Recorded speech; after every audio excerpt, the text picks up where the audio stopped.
नमस्कार दोस्तों, आपका स्वागत है लियो इंग्लिश हब के और एक लेक्चर में।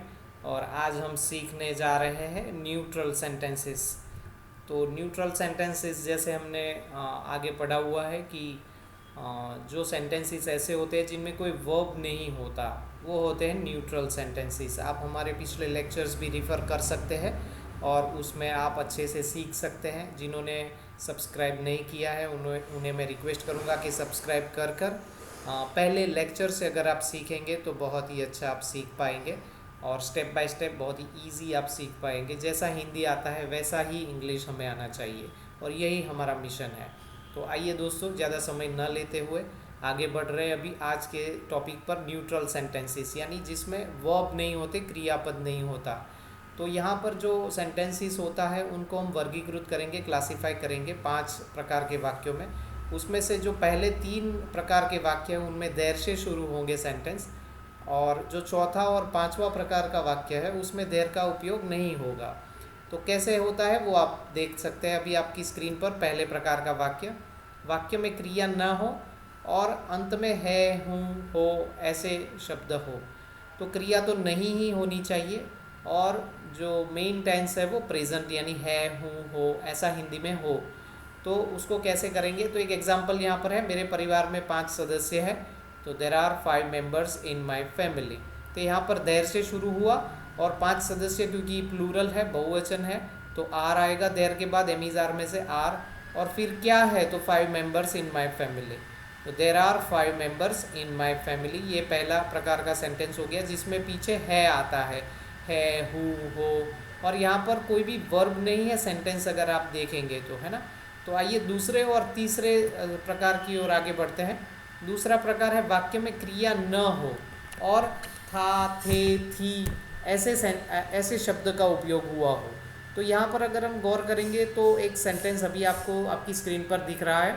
हमारी कॉलोनी में एक बड़ा मैदान था। There was a big ground in our society और कॉलोनी। तो देर से शुरू हुआ और था है, तो वॉज वेयर की जगह यहाँ पर एक वचन है, एक बड़ा मैदान, तो वॉज का उपयोग होगा, है ना। तो there was a big ground in our colony. तीसरे प्रकार का वाक्य में क्रिया न हो और होगा, होंगे यानी फ्यूचर की बात हो। तो एग्जाम्पल अभी आप अपने स्क्रीन पर देख रहे हैं, हर गांव में एक गौशाला होंगी। तो यहाँ पर कोई वर्ब नहीं है हिंदी सेंटेंस में और देर से शुरू होगा, देर विल बी, यहाँ पर विल बी आएगा, है ना, होगा, होंगी, होंगे के लिए। तो देर विल बी अ गौशाला इन ईच विलेज, हर एक गांव में, यानी हर गांव में, यानी इन ईच विलेज।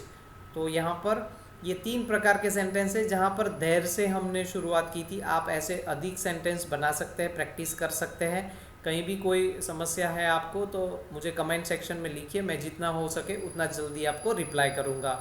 चौथा और पांचवा प्रकार अभी आप सीखने जा रहे हैं। चौथा प्रकार है आया हुआ।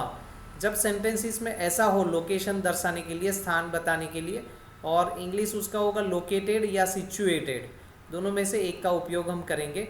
मेरा गांव वृंदावन में आया हुआ है, माई विलेज इज सिचुएटेड। यहाँ पर धैर्य से उपयोग नहीं होगा क्योंकि आया हुआ, स्थान बताने के लिए आया हुआ शब्द का उपयोग हुआ है यहाँ पर।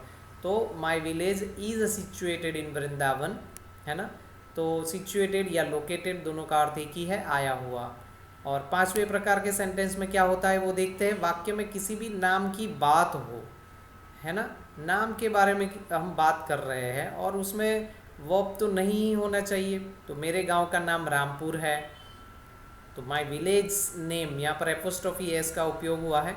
My village name is Rampur, है यानी ईज आएगा, था होगा तो वॉज हो जाएगा, है ना। तो कई जगह गांव के नाम बदले जा रहे हैं, तो जो पुराना नाम है वहाँ पर वॉज आप लगा सकते हैं कि my village name was so and so, अभी रामपुर हो गया है तो my village name is Rampur, है ना।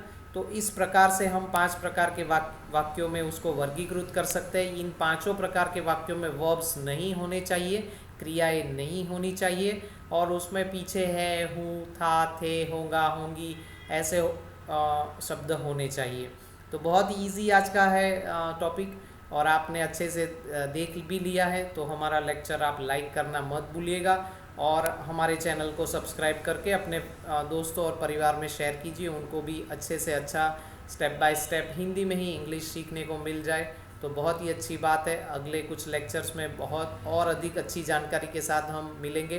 तब तक के लिए आपका बहुत बहुत धन्यवाद। Thank you very much friends.